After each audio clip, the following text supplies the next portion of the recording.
morning, Seattle Unity. It's so lovely to see you here today. It's spring for real. Hey, John knows what's to do. If you're in the room, can you stand as you are able? Hey, folks at home, are you standing as you are able? I'm sure you are. Get up. Come on, stand as you are able. So these first songs that we do together, officially known as calls to worship, and for me it's really just calls to move your spine. It goes like this. Forever God is faithful. Forever God is strong. Forever God is with us. Forever, forever faithful. Forever God is faithful and strong. Forever God is strong and with us. Forever God is with us. Forever. Do it again. Harmonies if you like it. Forever God is faithful. Forever God is strong. Forever God is with us. Forever. Once more. Forever faithful. God is faithful and strong and with us. God is with us. Forever. Forever. Second part. Sing praise. Sing praise. If you like the arm thing, do that. Sing praise. Sing praise. Harmonies if you like them. Sing praise. Sing praise. Sing praise. Sing praise. Forever God is faithful. Forever God is strong. Forever God is with us. Forever, forever, forever God is faithful. Forever God is strong. Forever God is with us. Forever, forever, forever. Let us pray. Breathing into this energy, feeling our connection to the earth, our connection to spirit. Join me in our opening statement. There is but one presence and one power in my life and in the universe. God the good, omnipotence. We're going to sing it again. We're going to start with the sing praise part.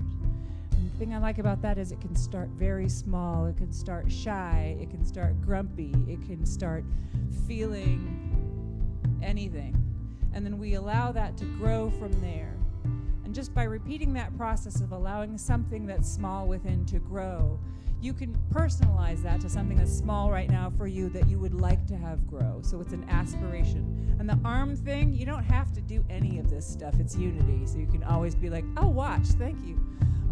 But the arm thing, if you get your hands above your ears, your physiology helps you enjoy it a little bit more. That's why the people say, get your hands up, right? It's because it changes your blood pressure enough to make you more open to suggestion, more likely to smile.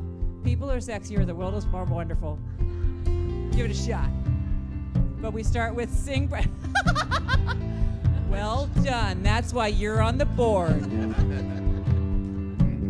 Give it a shot. Start from a small place. Sing praise. Sing praise. Sing praise. Sing praise. Sing praise. Let it build up. Harmonies. Sing praise. Sing praise. Sing praise. Keep it going up. Sing praise. Forever God is faithful. Forever God is strong. Forever God is with us. Forever, forever.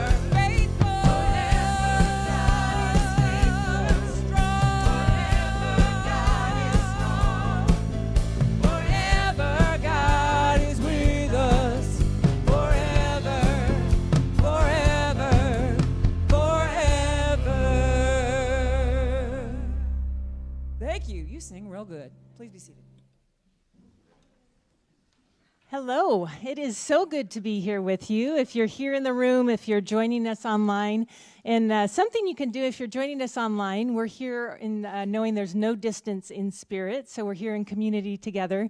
But if you are online, we would love if you type in where you're joining us from. It's just that added little connection, and if you're joining us for the first time, let us know that as well.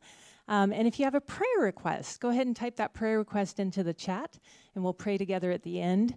If you're here in the room, there are prayer request forms just out the door to the left, and the prayer team will pray with you during the week. And so let us start with our prayer for the future.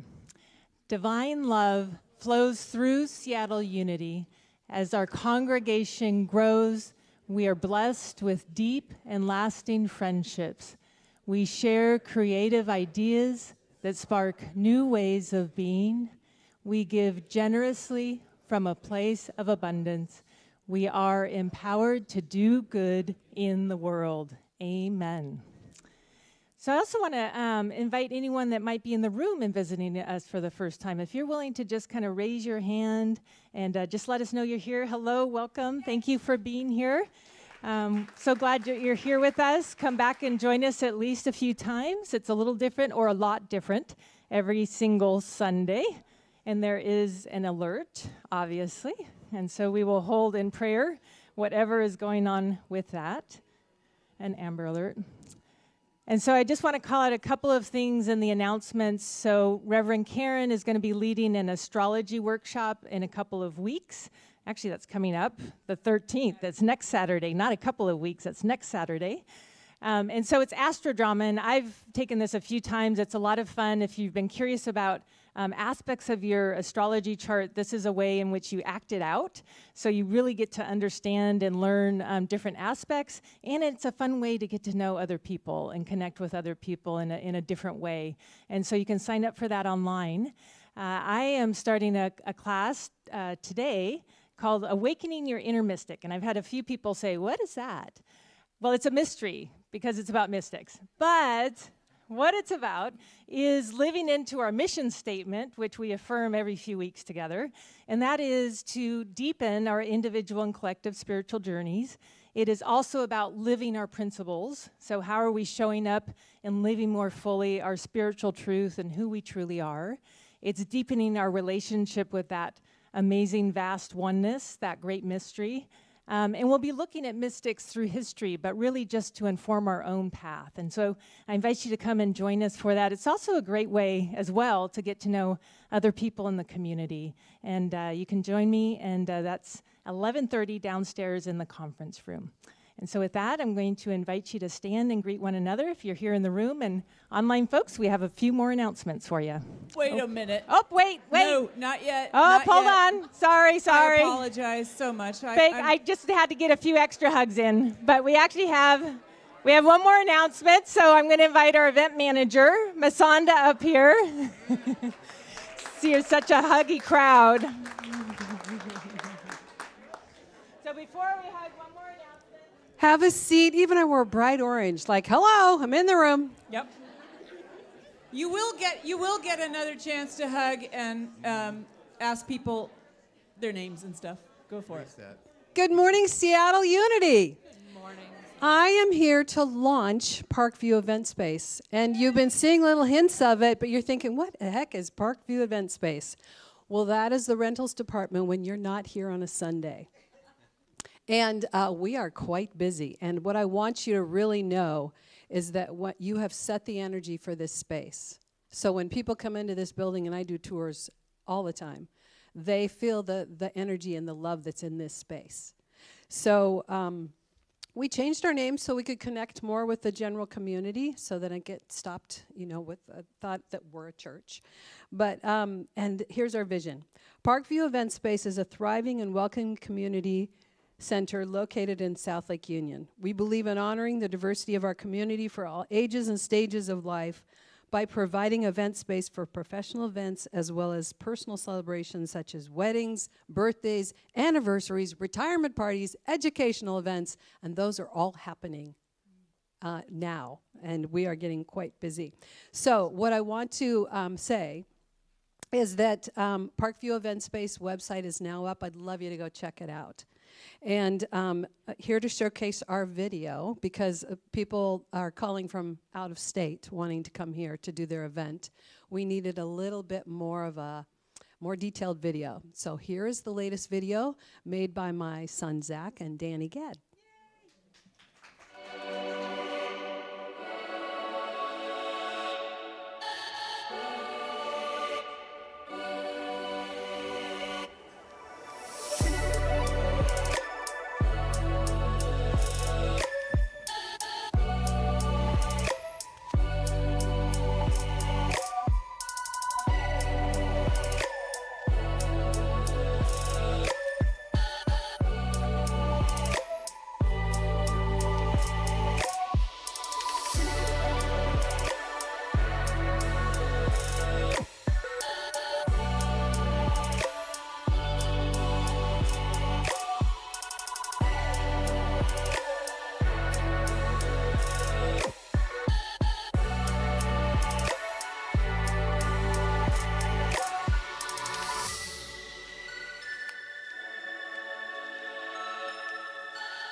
Pretty darn cool, huh? So here's how you can help us. Excuse me. You can connect with us on Facebook and Instagram. We're Parkview Event Space. And please comment. And then check out our website. Tell your friends if they have a birthday, an anniversary, an educational event, a workshop, a networking event, to get a hold of us. And then our next open house is May 9th. What happens in the open house is the entire building is taken over with design and activities. So the next video you see will be all the people that have filled this building for this event. We're inviting the South Lake Union neighborhood. It's out on Nextdoor, and it reaches about 3,000 to 4,000 people. So May 9th, 5 to 7. There's postcards down in the lobby if you want to take one. And then if you follow us on Instagram and Facebook, pretty soon there's going to be an electronic version that you can then share. So that is Parkview Event Space for now. Thank you, Ms. Honda.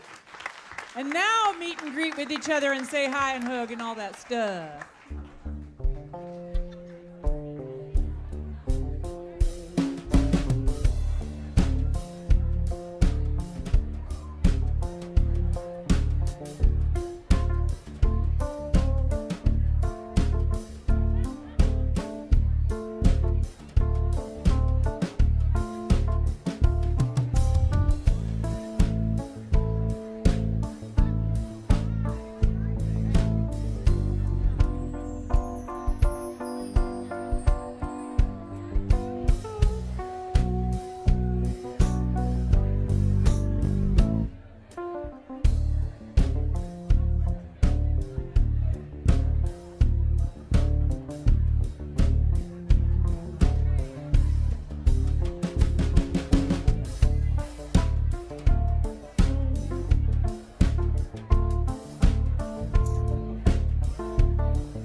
Stay standing as you are able. We're going to sing another song together.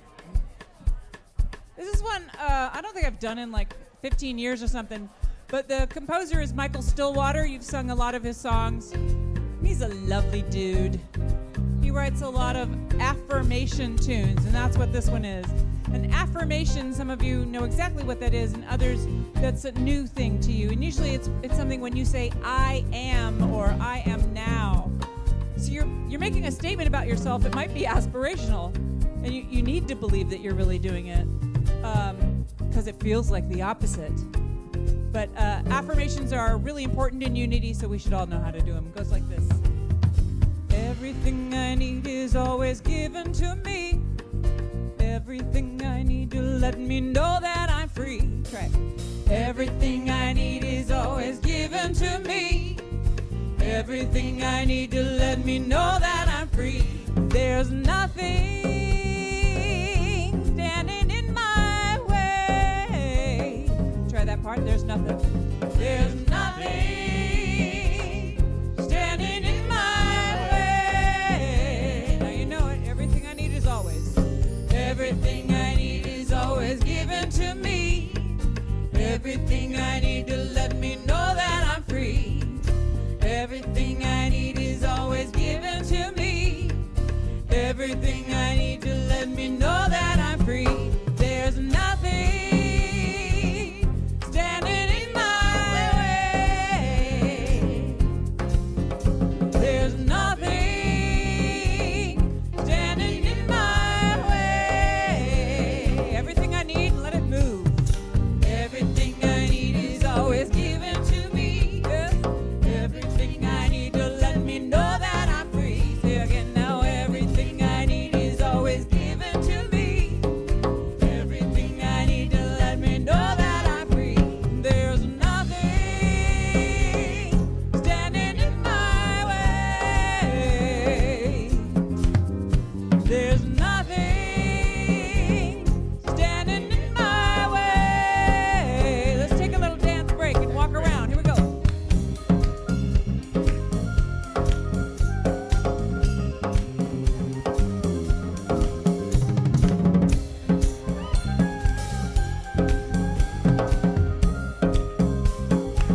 Everything I need, here we go.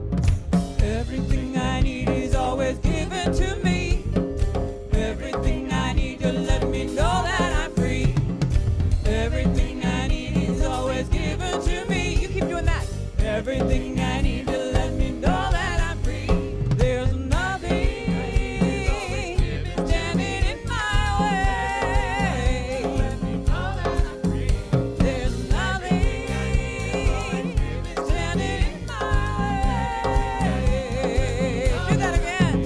There's nothing standing in my way. There's nothing standing in my way.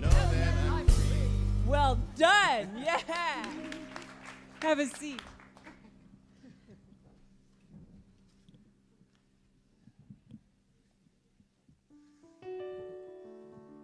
We're turning a page into a more contemplative part of the service. The center of every Unity service has a Unity meditation, and usually those are silent. Today we have a silent meditation. It'll be about 3 or 4 minutes. I encourage you to get comfortable in your chair, take off any outerwear that you need to.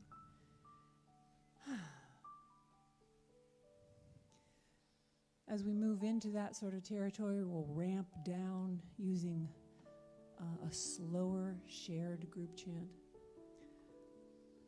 Oh, I should mention after the service, I am doing a workshop for those of you who would like to sing with me and learn a little bit. It's called Generations of Chant. It's aligned with our 2024 theme, which is about generations.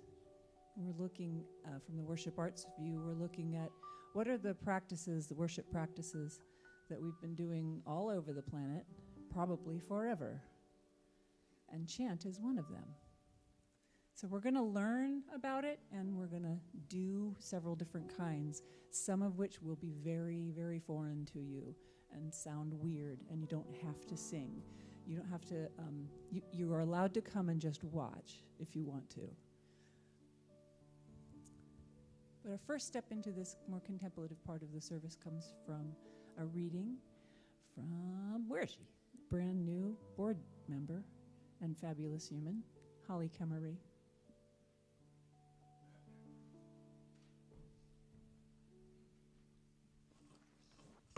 Good morning. Today's reading is from the Daily Word, and it's entitled Free. I choose how I respond to life.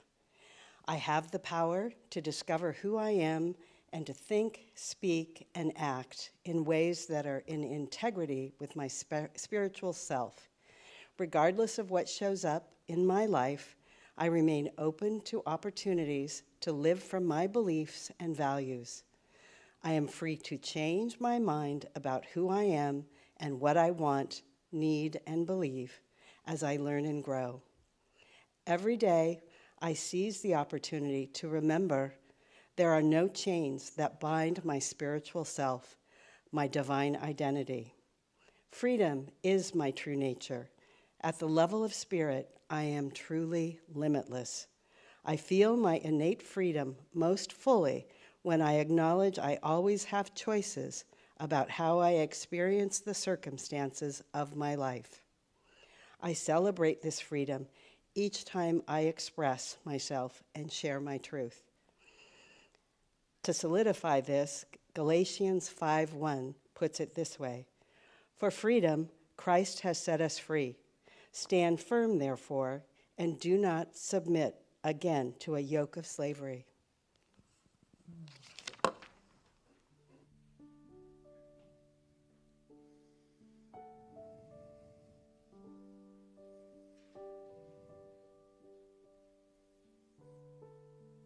All night, all day, angels watching over me, my Lord. All night, all day, angels watching over me. Please join me. All night, all day, angels watching over me, my Lord. All night, all day, angels watching over me. All night, all day, angels watching over me, my Lord. All night, all day, angels watching over me. All night, all day, angels watching over me, my Lord. All night, all day, angels watching over me. All night, all day, angels watching over me, my Lord. All night, all day, angels watching over me. One more time. All night, all day, angels watching over me, my Lord. All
Stephanie Ann Johnson.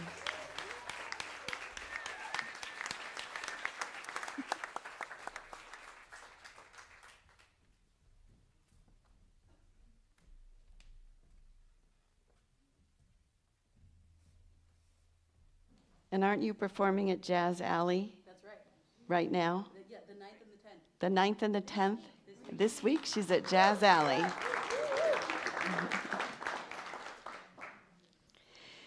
When the angels appeared to the shepherds 2,000 years ago, they said, "Peace on earth, goodwill to men."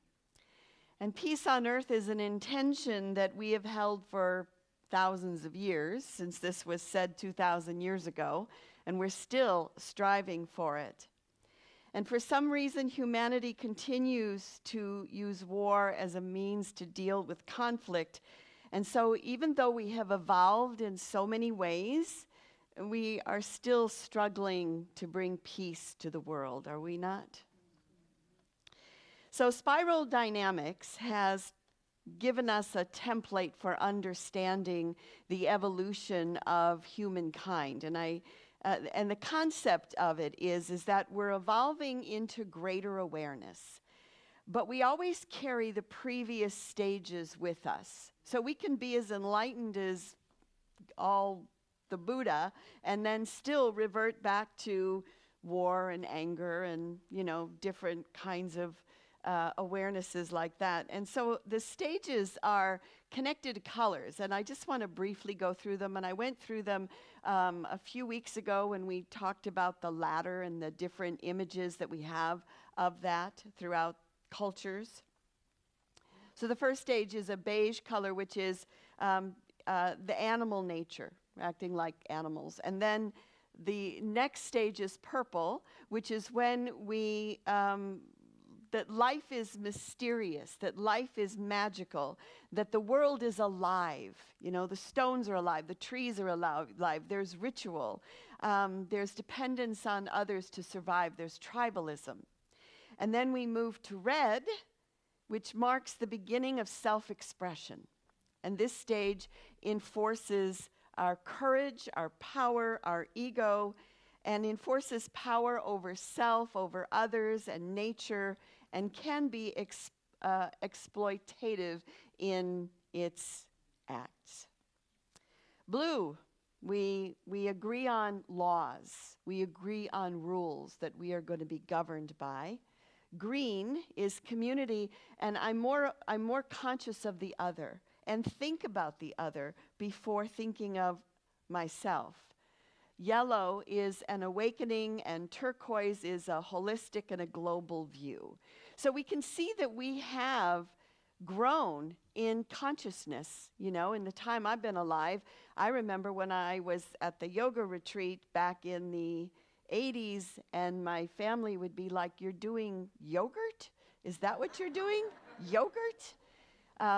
Now, yoga is a common practice, Tai Chi, meditation. So all these practices that were considered weird and out there are now a part of the mainstream, and it's a part of many of our practices that has helped us to grow in awareness, right? Because it's through that process of meditation that we gain compassion and understanding. It is through the practice of yoga that we learn to use the energies in our body as well as Tai Chi. So today I wanted, because of our theme of generations, I wanted to focus on stage 3, which is red. And believe me, I'm like, why did I choose generations? Why did I choose this topic? Because I don't want to look at this stage. So red is courage, it's asserting self, it's conquering others, it's power, right? So a positive use of this energy is clearing the way. Without this red energy, we would never venture out, we would never leave our homes, we would never take a risk. We'd never go anywhere. It's like Star Trek, right? To boldly go where no one has gone before and to seek out new worlds. It's the courage of the first astronauts to go to the moon and to walk on the surface. But it's also the passion, it's also passion, it's also anger, it's also war and conquering. And if you read the Old Testament, it is one story after another of conquering something or someone. It's also, there's a whole metaphysical view of the Old Testament as well, but that's another story which we're not going into today. So I think it's important that we reflect on stage 3, the red stage, to gain wisdom regarding this consciousness because it's a part of us. How well do you respond when you're cut off in traffic or when somebody injures you, whether intentionally or not? What is your first response? Do you automatically jump back to that stage of consciousness? So in our theme of generations, I want to look at what I would call the Gold Rush generation, the pioneers, and that's from 1822 to 1855. And this is when the explorers followed the Oregon Trail and ventured west. This is a period of time when many of the states became incorporated, and we can see this red energy of power over self, others, and nature reach a crescendo. So from the early to mid 1830s up to the 1860s, the Oregon Trail was used by about 400,000 settlers, farmers, miners, ranchers, business owners, and these pioneers faced starvation, disease, and other hardships along the way. They used oxen as their mode of transportation because they could survive on prairie grass, and they were slow and they didn't need as much attention as a horse. 1849 also marked the year of the California Gold Rush. And it's interesting because that whole idea of getting to California, it's like the promised land, that it still kind of remains, the California dreamin', the California dream. And it remained the destination of choice for most immigrants on the trail up to 1860, with almost 200,000 people traveling there from 1849 to 1860. And this is the period of time when the United States expanded. However, this came at a great cost to Native Americans. So the federal government passed the Indian Removal Act in 1830. Wikipedia said this: "The Removal Act paved the way for the forced expulsion of tens of thousands of American Indians from their land into the West, an event widely known as the Trail of Tears, a forced resettlement of the Indian population." President Andrew Jackson believed that creating fear in the Native population was more desirable than cultivating friendship. So you can see just the real shadow side of this red energy, of this pioneering, conquering energy, just manifesting in some horrible ways. In addition to physical relocation, American Indian removal and the Trail of Tears had social and cultural effects as American Indians were forced to contemplate abandonment of their native land. So to the Cherokees, life was a part of the land. Every rock, every tree, every place had a spirit. And the spirit was central to the tribal lifeway. To many, the thought of loss of place was a thought of loss of self, loss of Cherokee-ness, and a loss of life way. So this is not news to anybody here in this room, but I think we tend to forget.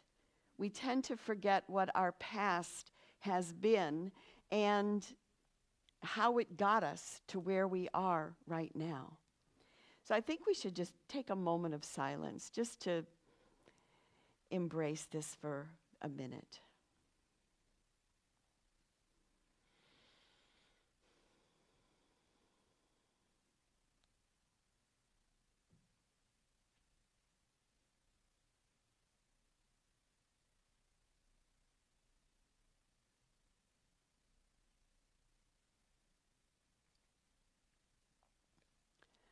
And when you're ready, come back to this. So I think it's important to revisit our past so that we have a better understanding of our present and our future. So this energy of pioneering came at a terrible price. When I was in Victoria a couple years ago, I noticed that all throughout the parks and all throughout town, there were little monuments to the first people. And we have one in front of our building that we dedicated when we were doing the opening of the building. We have a plaque there. But this is a way to remember and to acknowledge the past. I was in Berlin about 10 years ago, and I was impressed by how they didn't try to hide the Holocaust. You know, they didn't try to pretend that it didn't happen and everything was fine. They put their memorials right in town. They had one big, massive one right in Berlin that you can't miss, that you walk through. And it's disoriented, and it's dark, and it just sends you in these bizarre places. But they have fully embraced that past. And I think the Germans have been able to heal, or at least incorporate their past, because they have owned it.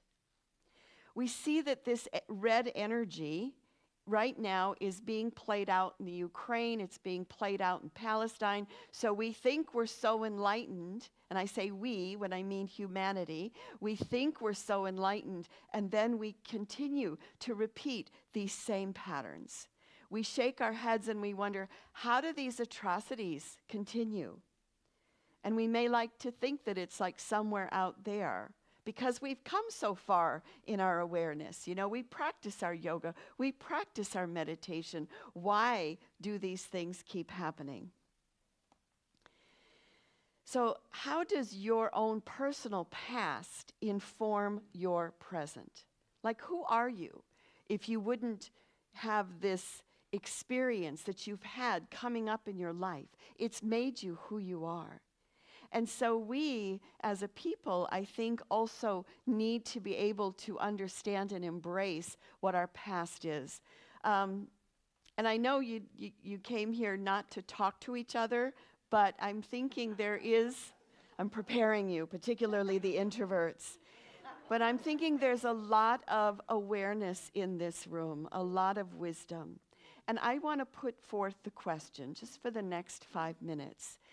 How does embracing our past, and I mean more on a global scale, national scale, rather than personal, because that could take forever. We could really talk about that one.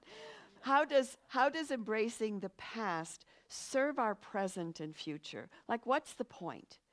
Why do we need to know what our past is? So if you would humor me and find one person to talk to, turn to someone. And of course, everybody's always free not to do it. You can journal by yourself. David, if you would play us some background music. So how does embracing the past serve our present and future?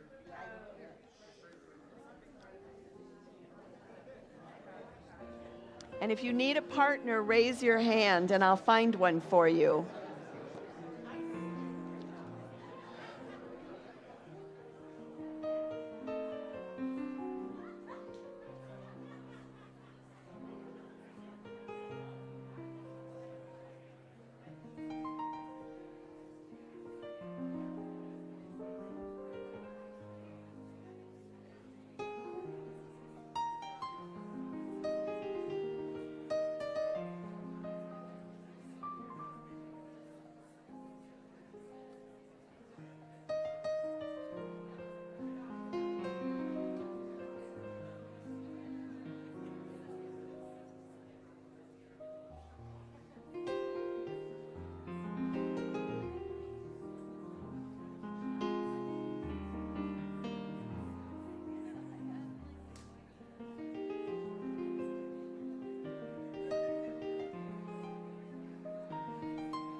I'm going to invite you to thank your partner and bring your awareness back here.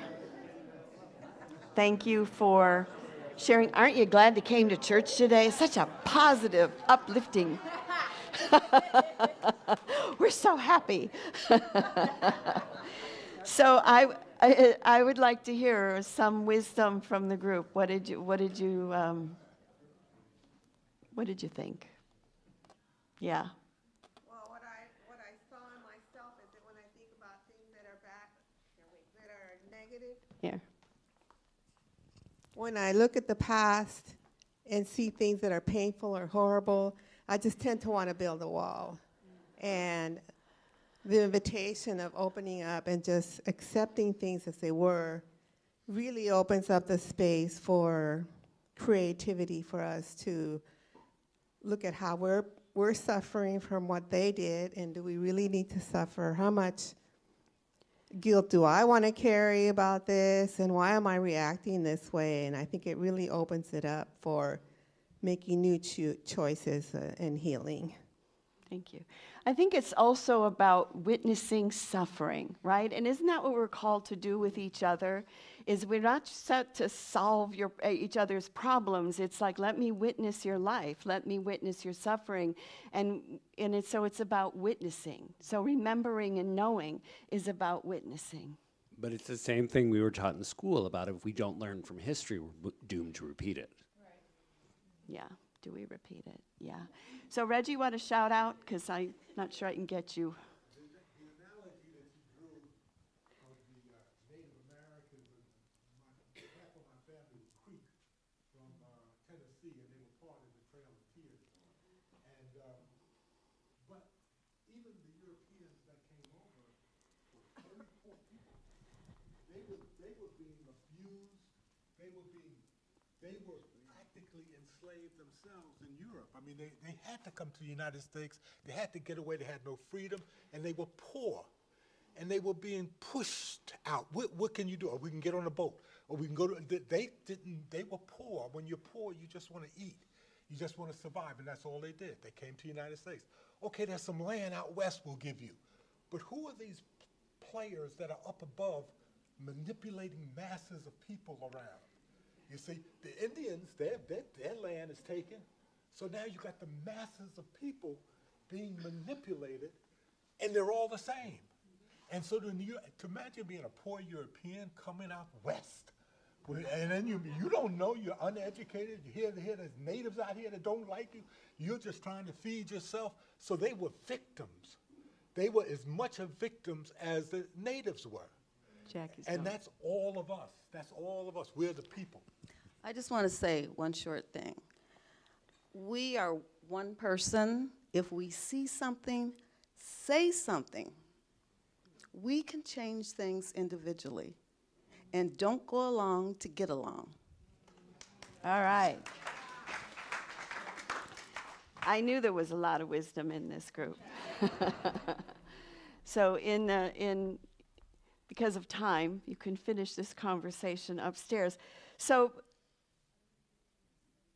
at the same time that all this was happening, there was something good there were a lot of good things happening too. But at this same period of time, Phineas Quimby, the father of the New Thought movement, was teaching, was experimenting, was practicing healing, was working with affirmations, was changing the concept of how we perceive the divine. You know, he saw it as an energy, he saw it as divine love, and he practiced and used it. And he ended up teaching Mary Baker Eddy. He ended up teaching the founders of religious science, the Dresslers, the divine science, and so he became the father of the New Thought movement. So all this was also happening at the very same time on the East Coast, and it is what unity is built on, is those teachings and that awareness. So peace on earth, goodwill to all humanity. It begins with you and me. So let's just put that forth as an intention and as a prayer that we honor our past, that we witness the suffering, that we learn from it, that we embrace it because it is a part of who we are. And we are all one, as Jackie was saying. It is all us. And as for this awareness, and in the name and through the power of the living Spirit of truth, we do say thank you and amen.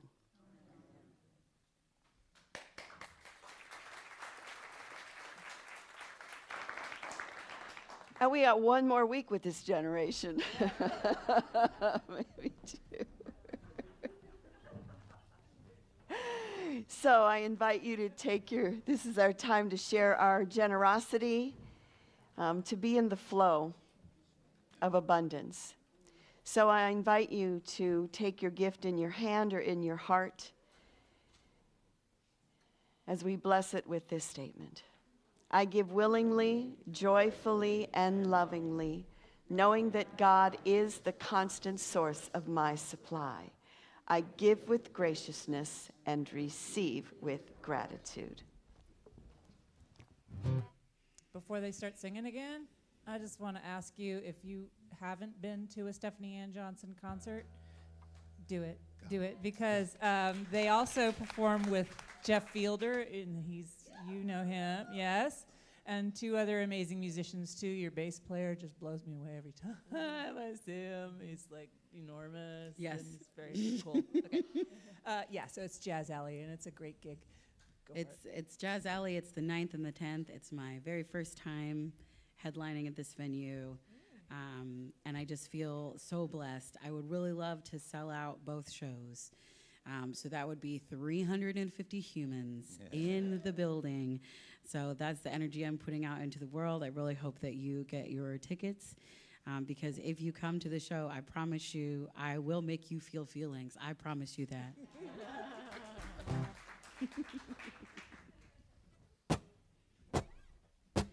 No, I won't stay.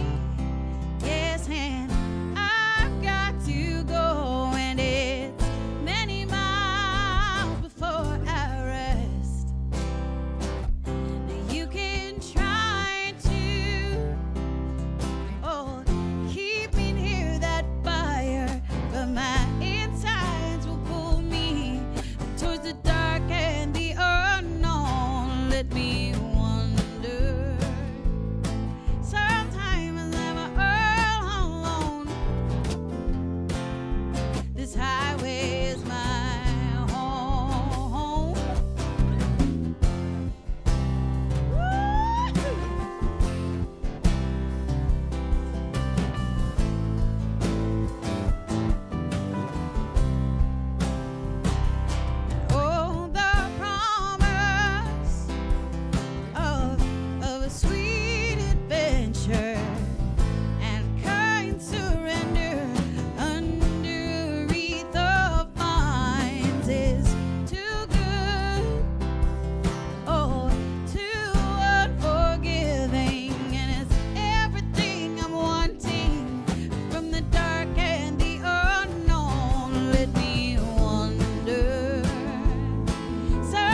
So will our chaplains, and please know the chaplains are here to pray with you following the service. If you have something you're celebrating or something that you're carrying, please see them following the service.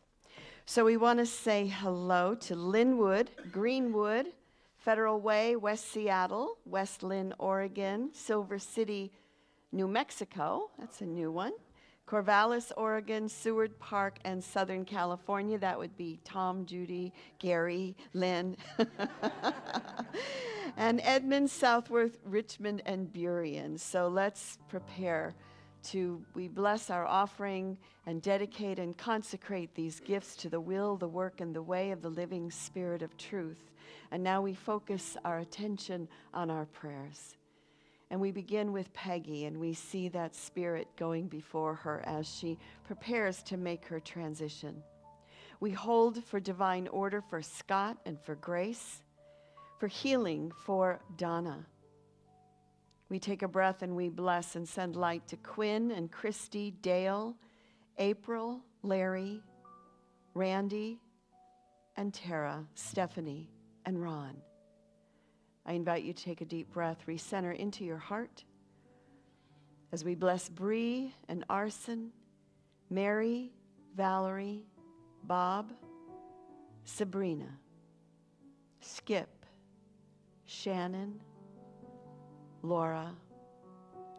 We hold in our hearts both the Connolly family and the Floden family who are grieving. May they be comforted. We hold and we bless for healing Anne and Michael. And we bless John, Jesse, Elijah, Frankie, and anyone else, any place else, Palestine, Ukraine. Please speak the names of places and people who need prayer.